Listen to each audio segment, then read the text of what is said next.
Bien-aimés dans le Seigneur, shalom, shalom, bonjour ou bonsoir selon R.O.U. Bozo Landangai, Nabiska Bozwani, Kombo Nangai King de Kikobo, Naga serviteur de Dieu, la église messager Lingwala, Oyezwani na avenue Louvois 266, na commune ya Lingwala, Kinshasa, République démocratique du Congo, Oye Kambami na révérend pasteur Paul Malouzei et le pasteur Daniel Yamba, église à communauté à 4 frères messagers de Mbinza. Alors, nous sommes serviteurs de Dieu, et après chaque miracle était, nous avons juste kaka mboka Congo, selon vision de la communauté Nabiso. Le long, nous avons la troisième partie, il y a un message Nabiso, où nous avons adressé le président de la République démocratique du Congo, selon prophétie à mboka Congo. Alors, troisième partie, Oyo, Lelo Nalingi Kolobela, première partie Nalobaki, deuxième et troisième, on a contenu sur la libération du Congo. La libération du Congo, makamni naza kolinga koloba na kati wana. Oyo naza ko partager na bino lelo, mais pour na bandeko oyo peut-être ba laninga pour la première fois ce que lingo za ba archive ya makambo yo nyonso nazo loba to oyo na sina loba okoki kokota na Congo mon pays libre TV. Congo mon pays libre TV eza chaîne sur YouTube oyo nalobelaka makambo nyonso nzamba pesaka ngai pona mboka makambo nyonso nzamba yebisaka ngai pona mboka et Congo mon pays libre TV eza chaîne na YouTube bokoki kokota na Congo mon pays libre TV ou soit na adresse Gmail na ngai dekingdekikobo2020@gmail.com dekingdekikobo2020@gmail.com ou na compte Twitter nanga Frère King de Kikobo.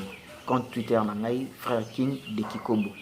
Donc voilà, bisika oyo nyonso na pesaka message wana ou soit na numéro nangai sur WhatsApp na plus 243 84 76 98 308 plus 243 84 76 98 308. Wana eza esika oyo bokoki kozwa ba référence ya ba message nyonso oyo nazali kopesa et na sima nanga boza komona message moko oyo eza koleka wana na écran nanga na sima sur message on alingi kopesa lelo ya passation ya pouvoir ya mokonza mboka na tête ya Union africaine ndenge nazo continuer koloba selon ba vision oyo nzamba pesa kinga lelo nazo zonga mwa mukie na message na biso oyo nalobaki na première partie awa toza komona devise ya mboka Congo oyo tobengi justice pe travail. Justice paix et travail. Justice paix travail oyo eza kolinga koloba nini? Justice paix travail oyo eza armoirie oyo Congo eza kosalela mais eza armoirie oyo esengi to salela te parce que armoirie oyo eza marque de la bête, eza armoirie oyo Congo ezo mérité kosalela te, eza parmi ba blocage ya makasi ya mboka na biso.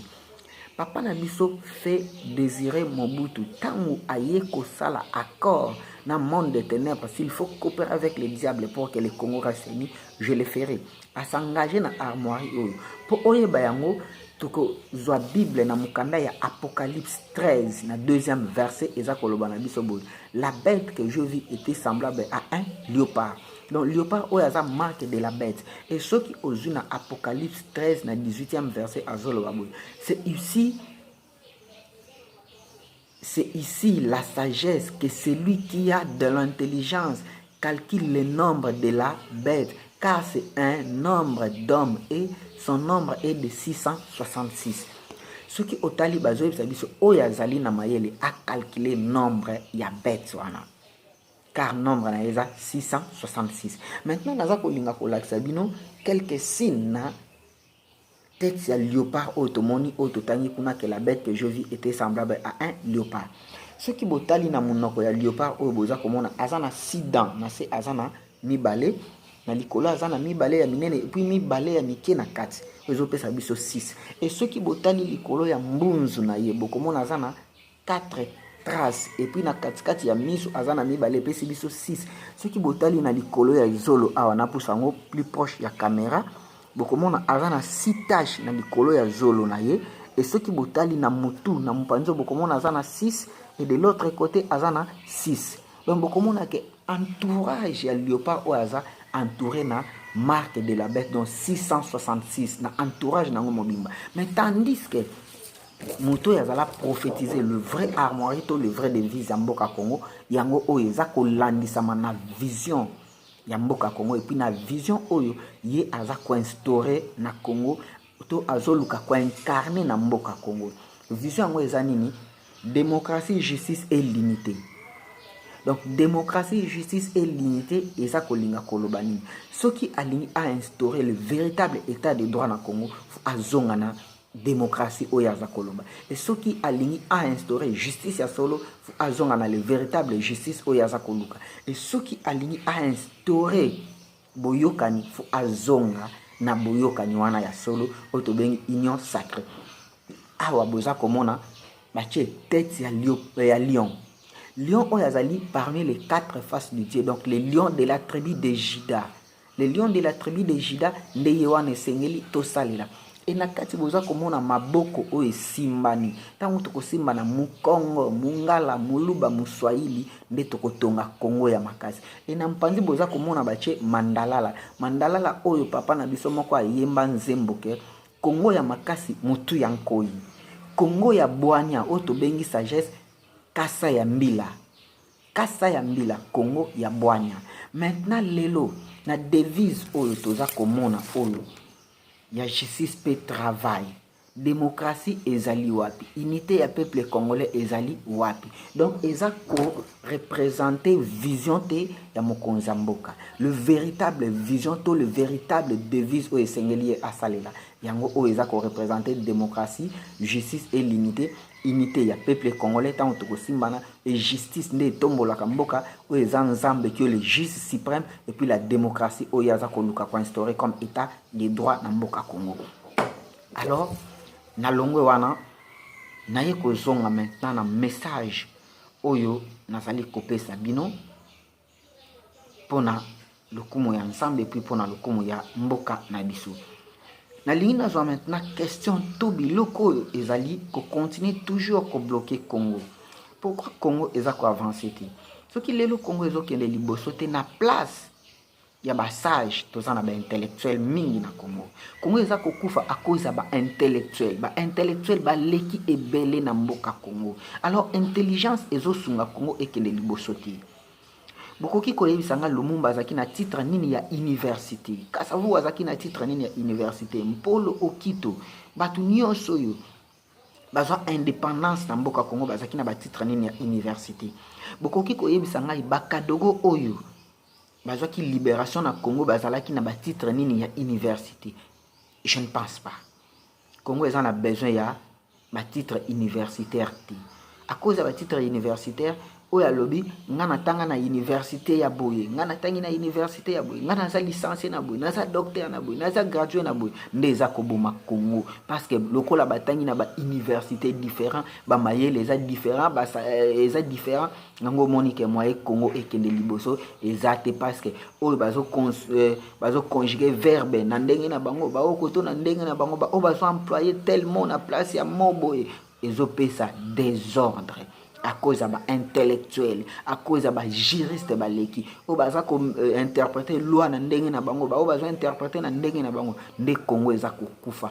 Or soki toza na ba sage basala kanini, ba sage bakendaka na se ya nzete, bazwi makasu, bazwi masanga mbila oyo tobengi ntsamba epa na biso bane Congo, tozwi pilipili oyo ya mike tobengaka ndungu zitendi, tozwi mungwa tokitisi likolo ya sani, toza kolia makasu, toza komela ntsamba endambo eza kokwea na mabele, eza kokende aussi na ba homme ancêtre na biso pe eza ko développer connaissance, toza kofongola sagesse pe bwania oyo tobengi na lingala bwania, toza kofongola bwania pona koluka solution pona mboka ndenge bampaka basalaka na bamboka. Jamais okuta bampaka na mboka bavani na se ya nzete bazobunda ndenge lelo ba intellectuel bazobunda na parlement, ndenge ba intellectuel bazobunda na babisika nyonso. Non, na mboka soki oke okuti bampaka bavani na se ya nzete baza kokolisa bwania pona kotombola mboka.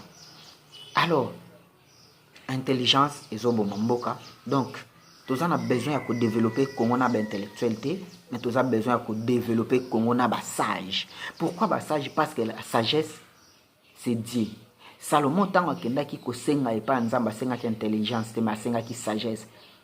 Alobaki nzambe apesa ye sagesse. La crainte de l'Éternel c'est le commencement de la sagesse. Crainte ya nzambe eza bandelia ya intelligence, mais bandelia sagesse. Eloko ya mibali. Pour la troisième partie na biso oyo nasa koloba lelo, première partie na loba ki deuxième partie et lelo toza na troisième partie. Ya mibale ndenge na witi koloba ya liboso wana na lakisi ba intellectuel nde bazoboma Congo. Et ya mibale oyo na lingi na bakisa bato bazoboma Congo eza ba politicien. Ba politicien nde bazoboma Congo. À la place tous à la homme d'État, tous à la homme politique. À cause de homme politique, n'emboka ezo kufa. Congo po ebonga, ils en a besoin de homme politique, mais ils en a besoin de homme d'État. Ceux qui tolingi to bongisa Congo fou tous à la homme d'État. Ba lumumba bazala ki ba politicien te mais bazala ki ba homme d'État. Parce que ba parti politique est kufa quand même ba homme d'État ba kufa kati. Ba politicien ba kufa quand même ba homme d'État ba kufa kati. Ba homme d'État ba tikalaka. Yango moni lumumba bakasa vubu ba mpolo batikala parce que bazaki ba homme d'état bazaki ko se sentir plus ba politicien te mais ba homme d'état donc bazo défendre état na bango mais tandis que ba politicien ba défendre ka ba intérêt ya ba parti politique na bango ba politicien ba défendre ka ba intérêt ya ba parti politique yango bo moni Mobutu na parti na ye impère abomaki Congo parce que bazaki ko défendre plus intérêt à parti politique ndenge to moni aussi régime sortant et uti ko boma ndenge plutôt et uti ko boma aussi Congo et côté sur le Congo plus profond il y a souffrance à cause de nini bazalaki plus ba homme politicien que ba homme d'état bazaki ko défendre plus ba intérêt politique na bango que ba intérêt ya nation. Or ceux qui tolingi to bongisa mboka futozala na ba homme d'état ebele ba homme d'état bayaka na vision ya intérêt ya mboka bayaka na intérêt ya ko bongisa mboka et non intérêt ya parti politique. Ceux qui tozaka kana ba politicien na mboka mboka otambola te tango toko koma na ba homme d'état ebele nde Congo eko changer. Donc pour na koza ba homme d'état faut mo konzi ya mboka na zo répéter que ba message o eza ba message particulier na zo adresser yango na chef de l'état. Faut former ba homme d'état une nouvelle génération ya classe politique où il y a intérêt ya nation et non intérêt ya parti politique et bah ça la mingi ba politicien té ceux qui ont créé gouvernement na yo ba ministère na yo et ça la plus ba jeune David ou nzamba tombola po ba koisa Goliath ba David donc ba jeune ndenge bazwa indépendance en 1960 ndenge bazwa libération en 97 et ndenge aussi ba kozwa état de droit sikoyo po ezala instauré faut ezala ba jeune oyo ba kozala formé comme ba homme d'état et non ba homme politique o ba kozala plus na vision ya mboka que na vision ya ba parti politique. Voilà comment ba politicien baza ko boma mboka. Donc tous on a besoin ba politicien pour Congo et se développer pour Afrique que de liboso mais tous on a besoin ba homme d'état lokola ba Sankara tous on a besoin ba homme d'état lokola ba Nelson Mandela tous on a besoin ba homme d'état lokola ba Mohamed Kadhafi pour Congo et que de liboso. Et aussi na ko maintenant to longwe na o Italie ba homme politique na ba homme d'état to koti na o Italie la spiritualité. Spiritualité ezali koboma mboka makasi. Spiritualité na religion. Biloko mibale oyo ezopesa souffrance na mboka.